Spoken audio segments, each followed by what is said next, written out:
Hello friends, स्वागत है आप सभी का। तो मेला खंड काव्य का यह 7वां पार्ट है। इससे पहले हम लोगों ने 6 पार्ट डिस्कस करे थे। तो अगर नहीं देखे हैं तो आप लोग उसको देखिए, फिर इसको देखिए, ठीक है। तभी आपको अच्छे से समझ में आएगा। कल मैंने आपको बताया था कि दामोदर क्राइम पूरा अपने आँख में एक क्या है, वेब सीरीज है, इसका अलग अलग पार्ट है। तो उसको देखिएगा तो ही आपको समझ में आएगा। चलिए देखते हैं। गेरुआ रांगल पहिरे धनी, कान कुंडल धारी, एगो साधु भाखा कुंदे अंकसरिक धारी, साधुक मोहड़े अणगुड़ रफ चमके लागल ऐसन, तारा मंडलिक माझे माझ चांद चमके जैसन।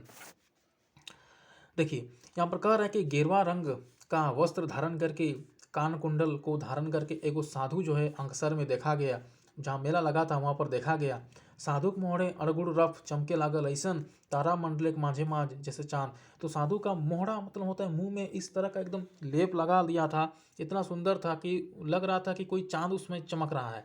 तारा मंडलिक माझे माझ चांद चमके जैसन, जैसे आसमान में देखते हैं ना बहुत सारा तारा रहता है, ठीक है। लेकिन अगर चांद को देखिएगा, पूरा खिला हुआ चांद को, तो उसका एक अलग ही जो है बात रहता है। तो तारा के बीच आप चांद को अच्छे से पहचान जाइएगा। तो साधु का भी रूप इस तरीके से था कि भीड़ में भी वो सबसे अलग दिख रहा था। उस मेला में के भीड़ में साधु का जो रूप इस तरीके से मतलब वो था कि लोग उसको आसानी से पहचान रहा था, और बाकियों से उसका रूप जो है अलग था। तो लोग जो है मन मन में इसके बारे में जो है उसको जज करने लगे। तो देखेंगे आगे हम लोग। रसे रसे लोग जौन नजीके छैटे लगला, केओ कहें बोंगा लागत केओ कहें पागला, जुआन मुहा साधुक देख के नाने लागल ओकर भेऊ, एते जबर पेठिया में पटत आर नयो क्यों। तो धीरे धीरे लोग जो है उसके नज़दीक आने लगे, ठीक है। और नज़दीके पहुंचने लगा। क्यों कहें बोंगा लागत क्यों कहें पागला।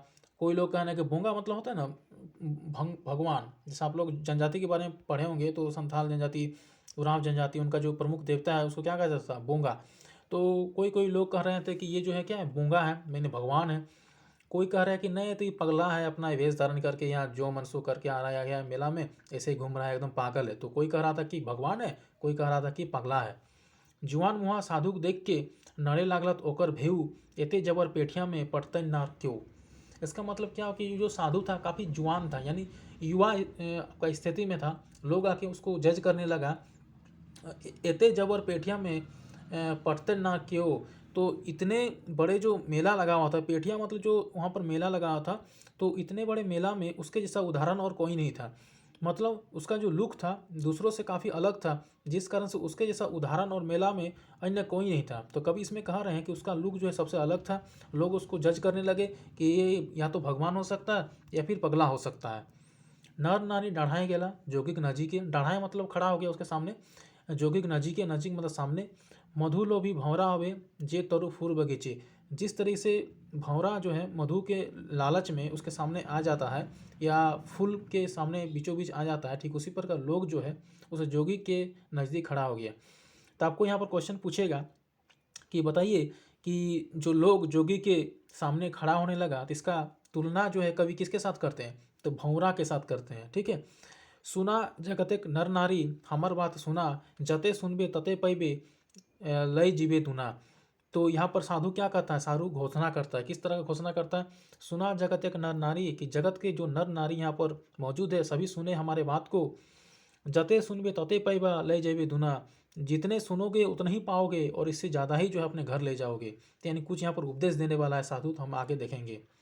जंगल मेला जगत मेला कते अइला कते सिरैला, मेला में मिलान भेला सार चीजटा धरते पैला, बेचा तोहनी सार चीज किना तोहनी सार चीजटा देखा मेला परमटे भेले सार चीज।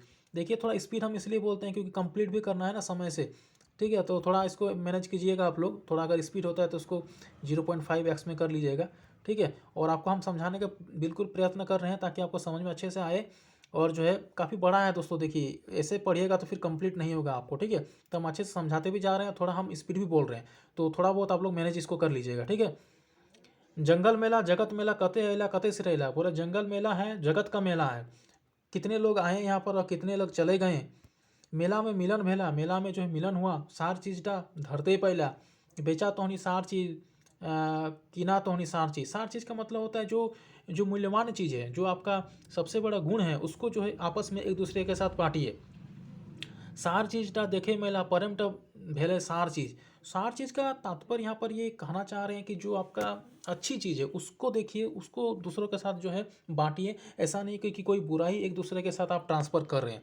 तो इस तरह का बातों से जो है यहाँ पर लोगों को प्रेरित कर रहे हैं कौन, ये साधु। मोह माया घेरल तोहनी पोंगा पंते भरल तोहनी, पूजा पाठ जय के जाजन बलि पूजा ढोंगी ढिमनी, काम क्रोध लोभ मोह ईर्षा द्वेष छोड़ा, दलित पीड़ित दुखी बटे करा अपन मोहड़ा। बोला कि देखिए आप लोग जो है मोह माया करते हैं, बलि पूजा करते हैं, पूजा पाठ करते हैं, ये सब एकदम ढोंग है, ये सब एकदम छोड़ दीजिए। जो काम क्रोध लोभ मोह ईर्षा द्वेष करते हैं इसको भी छोड़ दीजिए, तभी आपका उद्धार होगा। ये साधु लोग जो है उपदेश दे रहे हैं वहाँ के जो है नर नारी को। दलित पीड़ित दुखी बाटे करा अपन मोहड़ा, जो दलित लोग हैं, जो पीड़ित लोग हैं, जो दुखियारी लोग हैं, उसके तरफ अपना मुंह मोड़िए, उसका मदद कीजिए। न कि ये पत्थर की मूर्ति को पूजने से, बलि पूजा करने से उद्धार नहीं होने वाला है। आपस में क्रोध करने से, द्वेष डालने से, एक दूसरे के बीच लोभ करने से, इससे कोई फ़ायदा नहीं है। इससे आपका उद्धार नहीं होगा। आपका उद्धार उसी में होगा जब आप दलित का, पीड़ित का सहायता करेंगे, उसके बीच अपना कष्ट बांटेंगे, उसको मदद करेंगे, अपना मुंह उसकी ओर घुमाएंगे, तो ही जो है आपका कल्याण होगा इस धरती में। नेक्स्ट है सुखे हंसा के दरकार ना है, दुखे कांदा के दरकार ना है, सुख दुख संग भाई भाई लागत ना करिया फटक फुला, मानुष बन के मानुष से यार करा अपन मन से, जात पात छोड़ के प्यार करा सभी जन से। कह रहे थे कि देखिए सुख और दुख दोनों आपस में भाई भाई है। सुख आएगा सुख जाएगा, दुख आएगा दुख जाएगा। तो ऐसा नहीं है कि दुख के समय एकदम रो रहे हैं, सुख के समय एकदम पूरा हंसे खिलखिला के हंस रहे हैं, तो ऐसा बिल्कुल भी नहीं है। अभी हंस रहे हैं तो हो सके 2 महीने 4 महीने बाद आपको रोना भी पड़े। अभी रो रहे हैं इसका मतलब ये नहीं कि हमेशा आपको रोना होगा।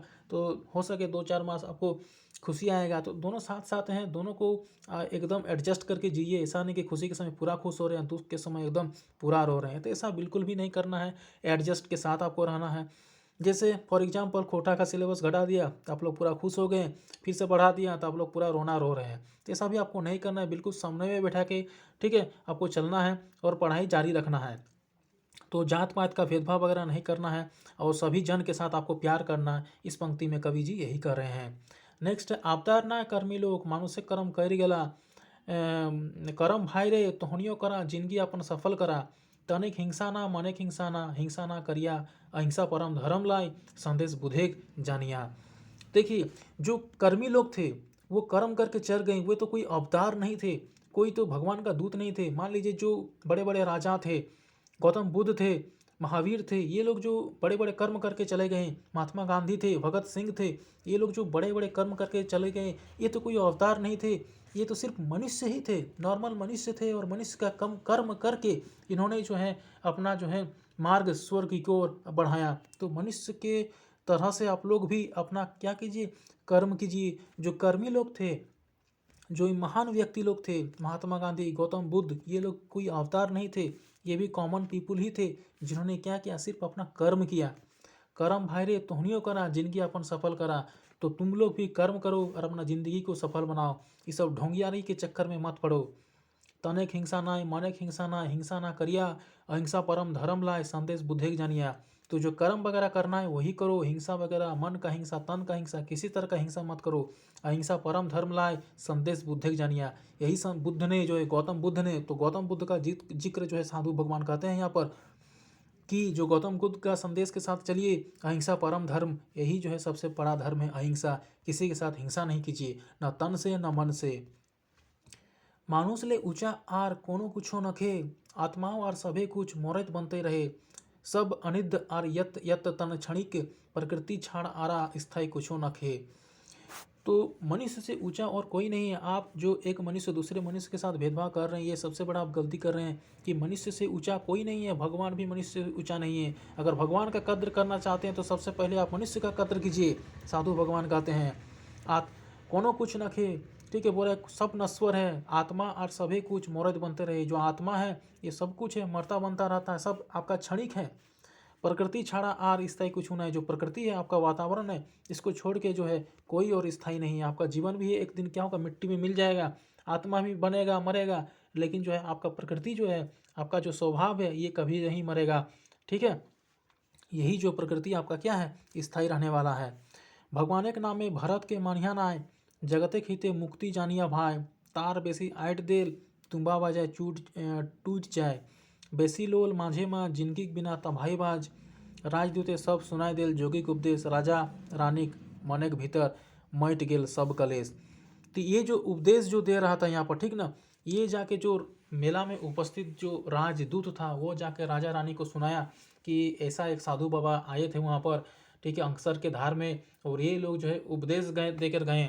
तो राजा रानी को जो ये उपदेश सुनाया इस राजदूत ने, काफ़ी उसको पसंद आया, और ये लोग को समझ में आ गया कि जो है जो कि राजा रानी के मन के भीतर मिट गए सब कलेश। जो भी 2 दिन के मन में चल रहा था, जिस प्रकार की दुविधा इनके मन में चल रहा था, वो सारा दुविधा जो है राजा रानी के मन से मिट जाता है, और ये लोग भी जो है बुद्ध के ज्ञानों को अपने अंदर क्या करते हैं, अर्पित करते हैं। और थोड़ा सा इसको कंप्लीट करेंगे पूरा। तो चलिए, बुद्ध पुरुष एक खातिर राजा पालकी आयल गेल, अति समादरे साधु महल भीतर चल गेल, रसे रसे बेराक चाक बैसे लागल धरती, मेला से डिहर गेला नर नारी पाती पाती। तो जैसे ही राजा को उस साधु के बारे में पता चला, उसके उपदेश के बारे में पता चला, वो तुरंत जो है पालकी भेज दिया उस बुद्ध को लाने के लिए, कहा अपने महल में। तो वो साधु था, राजा के महल में आता है, रसे रसे बेराक चाक बैसे लागल धरती, मेला से डिहर गेला नर नारी पाती पाती। और शाम हो गया, मेला से जो नर नारी आया था वो अपना अपना घर चल गया। ज्ञान रस लय लेके डहरा धरती ज्ञानी, मेंतुक राज पुरोहितिक धर गेल पेट कुहनी, बाप रे बाप भारेक भरम, चेंदू आयु बुद्ध के उपदेश भगाव जमेठी नाही। तो ठीक है, फिर इसको आगे पढ़ेंगे और एक ही बार में आपको यहाँ समझा देते हैं, ठीक है।